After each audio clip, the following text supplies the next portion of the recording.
Événement EJR Radio. Et Église protestante unie de Rouen. Fêtez les 220 ans du protestantisme à Rouen. Durant toute l'année 2023. Au programme. Concerts, Conférences, visites, expositions. Il est une fois. Voyage à Saint-Éloi. Information www.epirouen.fr. EJR Radio, la radio pour tous.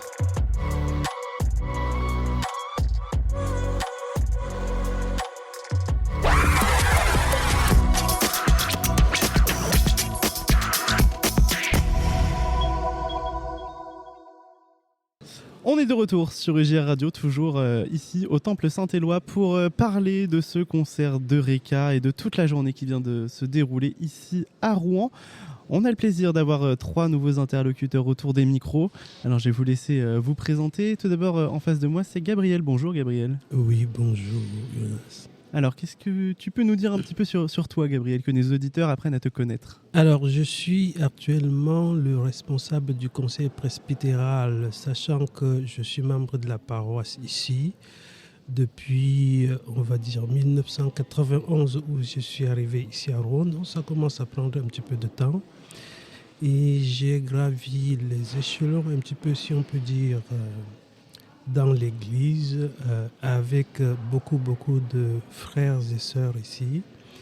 Et bien sûr, j'ai fait, avant d'être président du conseil presbytéral, j'étais d'abord conseiller pendant plusieurs années avant que les paroissiens n'aient confiance en moi pour me confier ce poste.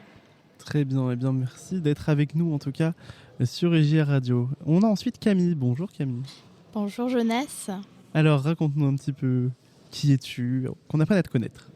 Très bien, alors je m'appelle Camille, je suis arrivée sur Rouen en 2021 pour mes études et dans le cadre de la paroisse, je participe au groupe Crosspoint le samedi matin avec donc le pasteur James qui est un groupe d'échange et d'études autour de textes bibliques ou de textes théologiques.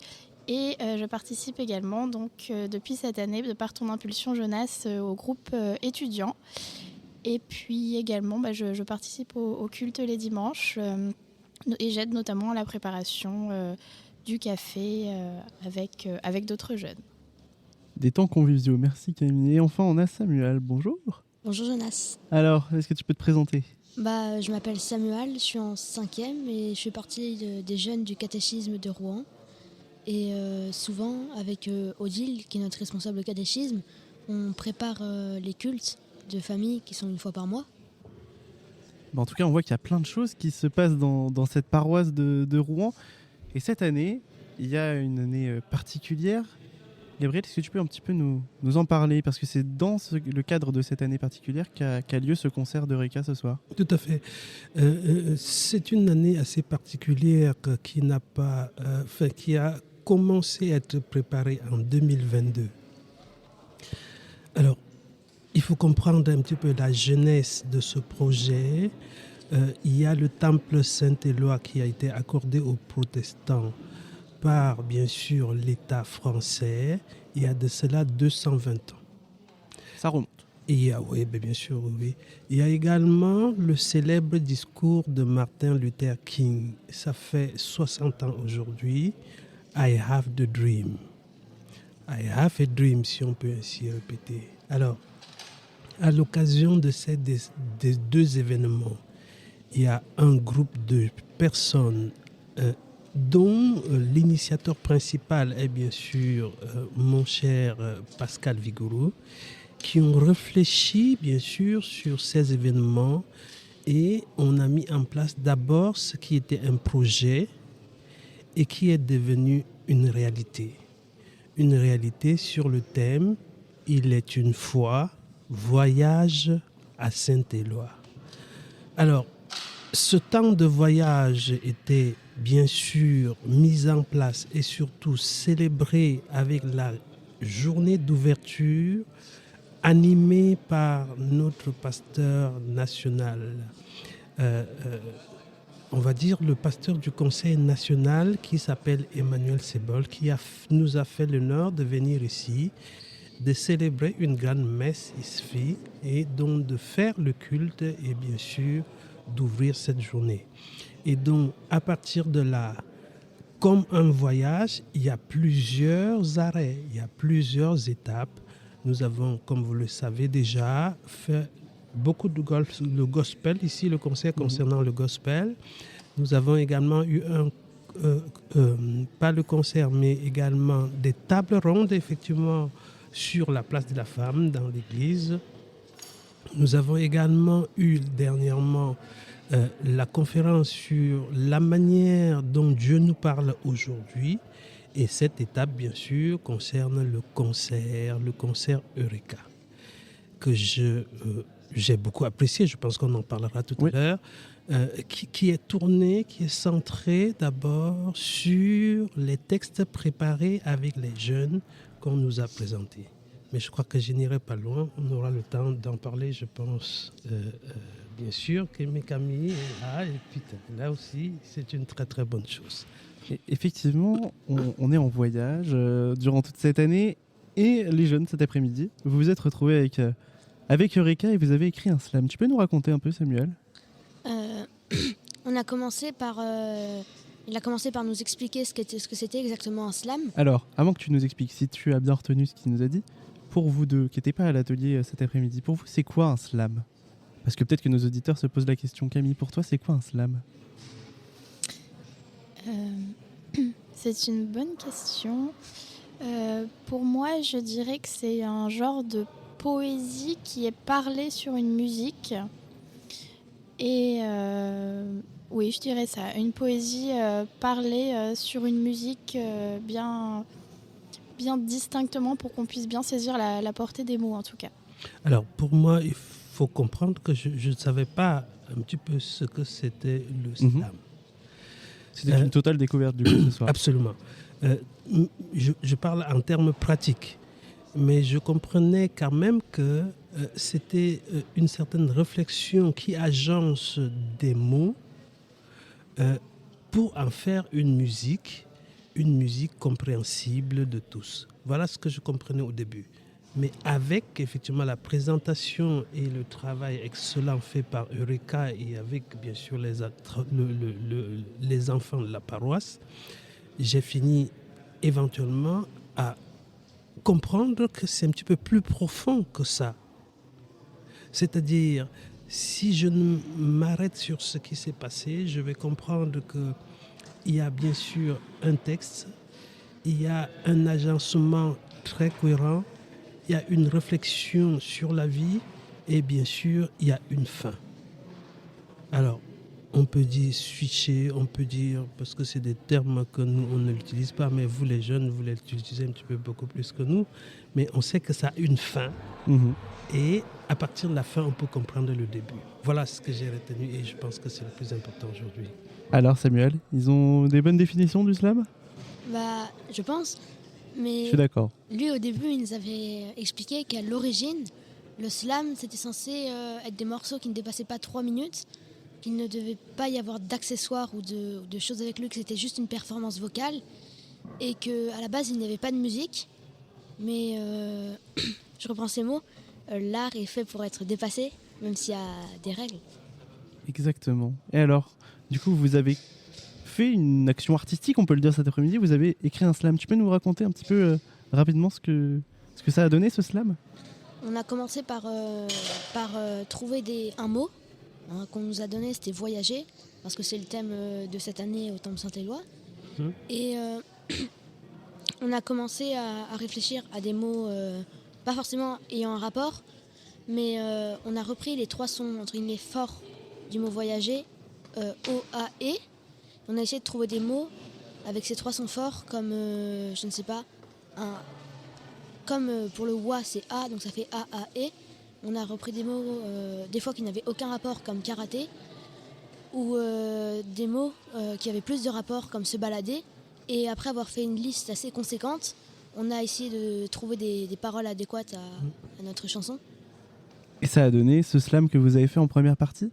Une petite réaction d'ailleurs sur ce slam que vous avez entendu au tout début, qui a été écrit par les jeunes. Comment vous l'avez trouvé, Camille? Comment tu as vécu ce moment, toi qui connaissais pas du tout du coup ce slam, qui l'a découvert? Oui, tout à fait. Je l'ai découvert sur le moment et j'ai été agréablement surprise par ce que les jeunes ont pu faire en une après-midi. Et la façon avec laquelle ils ont intelligemment compris à la fois le sens des mots et puis les sonorités, comment ils ont manié un petit peu ce sens et ces sonorités. Et j'ai senti beaucoup de joie dans la façon dont on chantait les jeunes. Et oui, personnellement, en tant que... Alors même si je ne suis pas beaucoup plus âgée qu'eux, je ne sais pas si en tant qu'adulte on aurait pu faire quelque chose de plus authentique ou en tout cas de plus naturel que ce qu'on fait. Gabriel, quand on voit les jeunes prendre leur place en quelque sorte dans l'église et se lancer dans l'écriture d'un slam comme cela, j'imagine qu'on se dit quoi? On se dit que quelque part l'avenir de l'église se prépare et c'est une bonne chose. Parce qu'une église sans jeunes, c'est une église morte. Parce que ce sont ces jeunes-là qui vont pouvoir relever l'Église, reprendre le flambeau et porter plus haut et plus fort la parole et l'évangile de Dieu. Parce que c'est un temps de slam, mais c'est aussi un temps d'Église. Et c'est très important que nos jeunes s'impliquent dans des événements pareils. Et ça nous rassure également. Et on se dit... l'avenir se prépare et c'est une très bonne chose. Et en plus, dans ce slam, il y a la spécificité de Reka, et d'ailleurs on n'a même pas fait exprès quand on l'a écrit, on s'est dit mais ce serait super de finir comme ça. Il y a un twist, c'est-à-dire qu'on change totalement peut-être la manière un petit peu dont on comprend la musique. Samuel, tu peux nous raconter un petit peu ce twist rapidement? Par exemple, dans notre slam, c'était... au début, on a juste commencé à raconter par rapport au voyage. Puis à peu, on a commencé à, pas dériver, mais vers le sujet d'une âme sœur d'une moitié. Et après, on s'est dit que ça serait sympa de faire un twist sur comme si Dieu était notre moitié. Exactement, c'est totalement ça. On pouvait penser au début que c'était une histoire d'amour banale et classique en quelque sorte. Et puis à la fin du couplet, on se rend compte que mais en fait, ça parle de Dieu. Est-ce que c'est pas... Justement, tu parlais que les jeunes devaient vivre des choses en église. Quand on voit ça, on se dit, ces jeunes-là, ils ont déjà la foi et ils sont prêts pour plus tard. Alors évidemment, ils ont encore plein de choses à apprendre, mais... Oui, on se dit, c'est un bon début. C'est une première marche qu'ils engagent, il y en aura d'autres, mais c'est rassurant. C'est rassurant pour nous qui sommes là, pour nous qui essayons de mettre en place des projets pour l'encadrement de ces jeunes. C'est assez rassurant et surtout ce qui est important pour nous, c'est de voir comment ces jeunes-là s'impliquent totalement dans des projets qu'on met en place, que l'Église met en place, que les paroissiens mettent en place également aussi.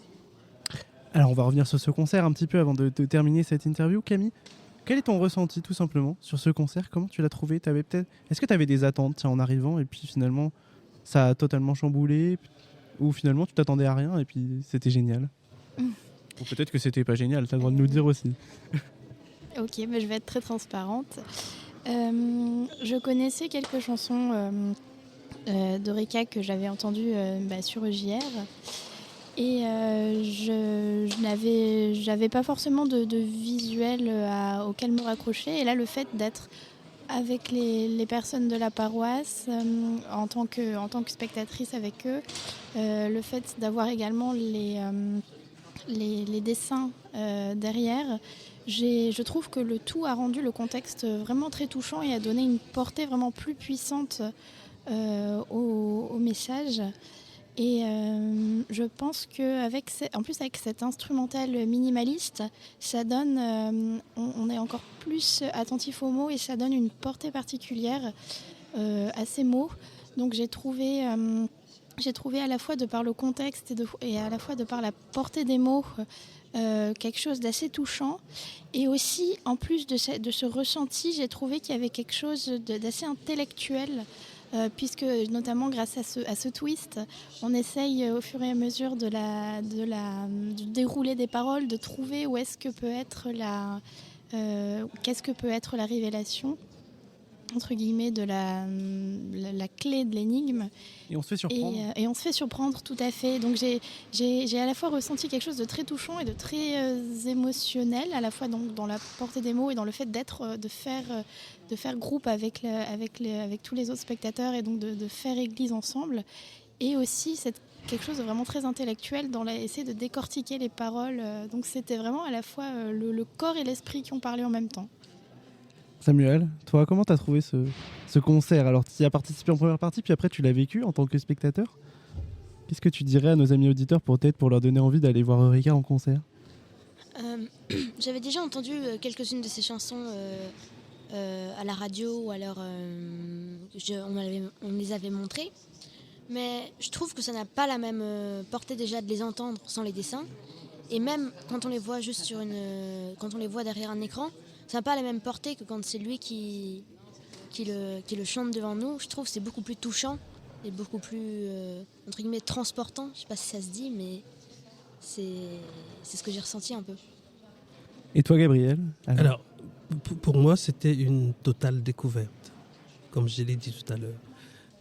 Mais j'ai vu que l'articulation du concert, c'est-à-dire la première chanson axée sur le travail des jeunes, travail fait sur une après-midi, ça il faut le dire, sortir des mots, les agencer, les études, les utiliser et surtout découvrir ce que vous appelez le twist. Je pense que peut-être je ne le dis pas bien, mais je pense que c'est à peu près ça. C'est ça, le twist. Oui, voilà, le twist, le dire et bien sûr travailler autour de ce projet, j'ai trouvé très très intéressant.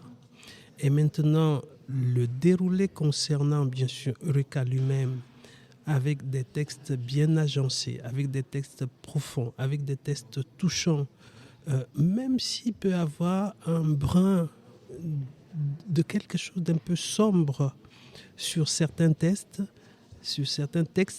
c'est très profond, c'est très envoûtant et j'ai trouvé que c'était très intéressant. C'était très intéressant pour moi, à titre personnel, mais j'ai aussi reçu quand même quelques confidences de certaines personnes qui sont venues me dire voilà, vous avez organisé quelque chose de bien, c'était bien qu'il soit là.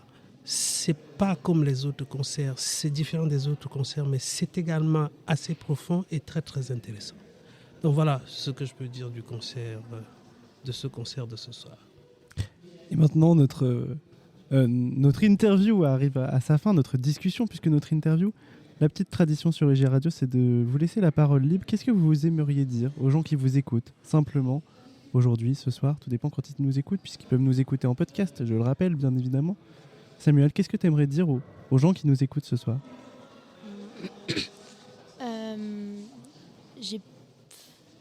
Peu importe, tout ce qui te passe par la tête. Le message, tu vois, dans ces chansons, et je pense que c'est un beau message, c'est de suivre ses rêves, parce qu'il y avait plusieurs histoires qui parlaient que la vie peut s'arrêter un jour et qu'il faut tout faire pour la vivre au maximum. Et je pense que c'est un beau message que j'aimerais porter. Et bien, le message est passé. Camille, qu'est-ce que tu aimerais dire à nos amis auditeurs ce soir? C'est pas un exercice facile, on est d'accord. C'est une bonne question.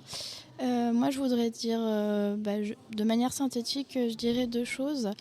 La première, c'est faisons confiance aux jeunes et à ce qu'ils peuvent apporter de beau dans l'Église aujourd'hui. Je pense il serait bon de dépasser ce qu'on peut entendre parfois, qu'il peut y avoir une certaine scission, une certaine guerre entre les jeunes d'un côté qui souhaitent apporter du changement et les personnes un peu plus âgées de la paroisse qui sont elles plus pour le fait de rester dans un certain statu quo par rapport à ce qui se faisait avant. Je pense qu'on est tous à essayer de cheminer, à changer ensemble et ça a pu se voir également ce soir puisqu'il y avait des personnes alors les parents des jeunes bien entendu, mais également des couples ou des personnes plus âgées, pas forcément des personnes protestantes également, puisque j'ai discuté avec des personnes catholiques qui avaient entendu parler de l'événement. Et je trouve que ce genre de soirée peut être rassembleur. Donc ça, c'est la première chose que je dirais. Et la deuxième chose que je dirais relativement au texte qu'on a pu entendre ce soir, c'est n'ayons pas peur des mots. Nous pouvons tous être créatifs, être à l'origine de jolies choses, de jolies paroles. Et si je le rattache également au texte qu'on peut étudier ensemble lors des groupes qui sont parfois des textes bibliques ou des textes de théologiens ou ce genre de choses.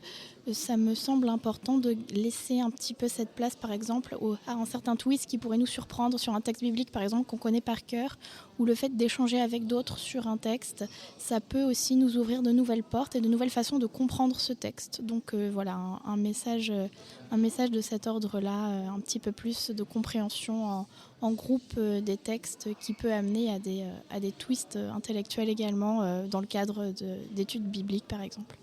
Merci Camille. Enfin toi Gabriel, qu'est-ce que tu aimerais dire à nos amis auditeurs pour terminer? Vous comprenez que c'est compliqué de pouvoir intervenir en dernier après deux excellents interlocuteurs, Peter et aussi Camille. Mais bon, je dirais simplement par rapport à nos auditeurs que n'ayez pas peur de vous engager. N'ayez pas peur, engagez-vous, donnez tout ce que vous avez et bien sûr, tout contribue à l'évolution de la parole, à l'évangélisation et ça c'est très important. Ça, c'est la première chose. La deuxième chose, je dirais quand même que nous sommes sur Il est une foi, voyage à Saint-Éloi. Donc, il y a d'abord la foi et on voyage à travers. Et donc, si nos jeunes s'impliquent dans ce voyage, ce n'est pas simplement pour l'Église, c'est même en dehors de l'Église. C'est en dehors de l'Église parce que le but pour nous, c'est de porter la parole de Dieu très haut et très fort. Eh bien, merci à tous les trois. Il me reste simplement à vous souhaiter un bon voyage et à très bientôt, peut-être merci beaucoup, derrière nos micros. Merci à vous. Merci Jeunesse. Et merci à nos amis auditeurs. Et à très vite sur EJR Radio. À très vite, merci.